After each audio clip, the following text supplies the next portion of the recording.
I guess it's time for a little confession, ladies and gents. Believe it or not, I'm actually enjoying this anime more than I am with our Furuta.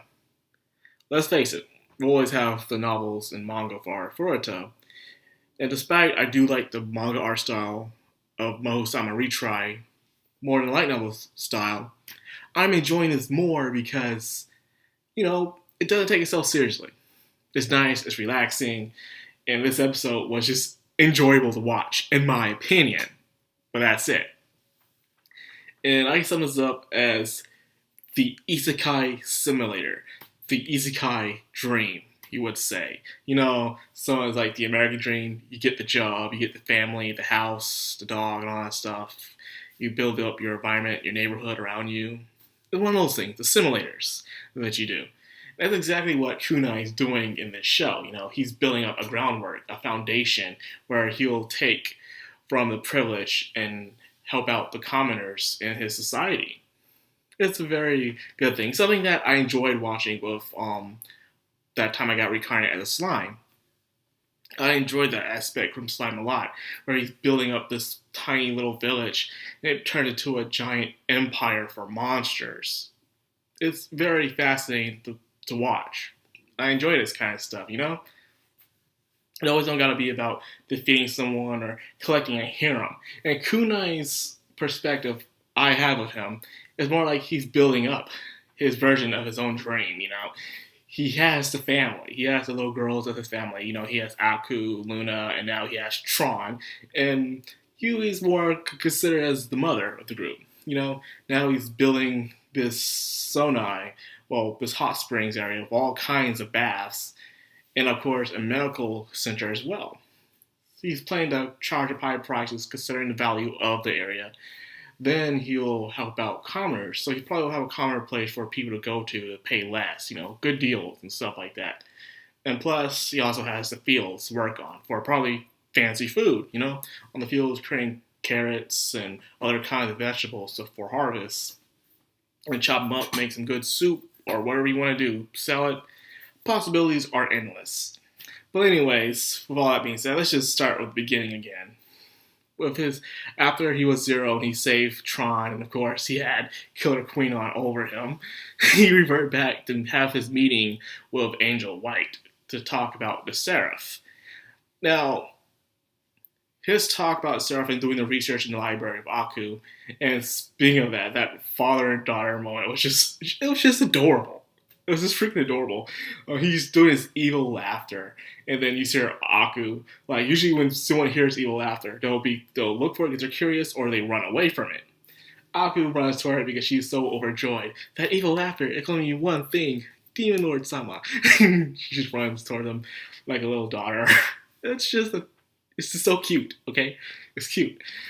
Now, the conversation they were having about the angels is something I've realized in a lot, and I mean a lot of shows from East and West, and probably other places of the world. You've always noticed in these kind of fantasy worlds, the angels are never around. They are never around.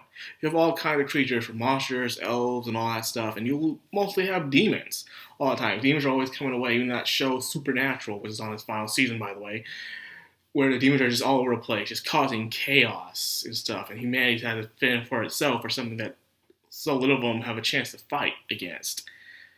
And you have that, but you never see the angels around most of the times. If it is for some selfish thing, you never see the angels around. And he said it himself, and then you have the people who believe the angels are watching over them. Well, you can only do so much with watching over people if everyone's so getting screwed by the demons who are on the world attacking people. Just saying. Thanks a lot.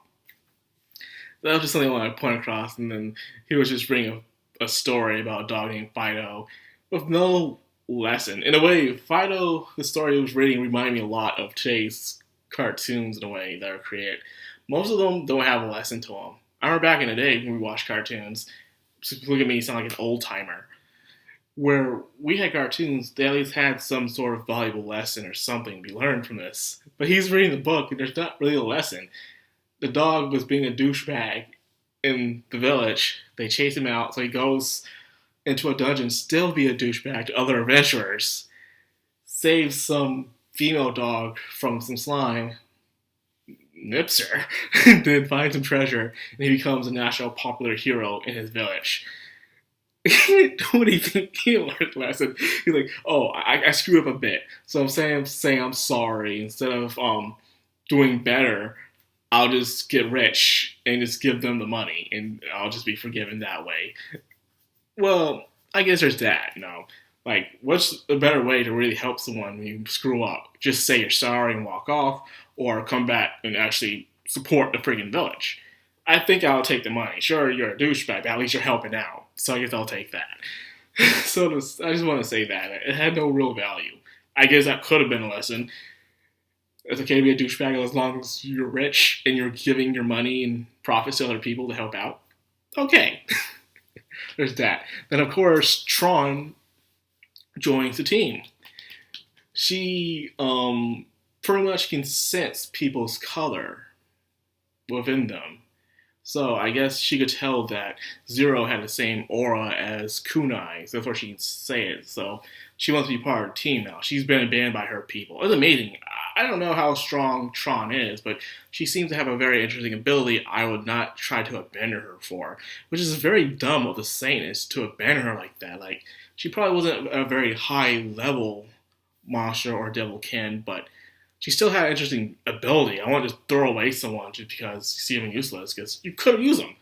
That's a sad thing. So Kunai is probably a user for like some type of special thing that can actually put her abilities into use. And I believe there's no such thing as an actual useless person. Everyone is able to do something in the world.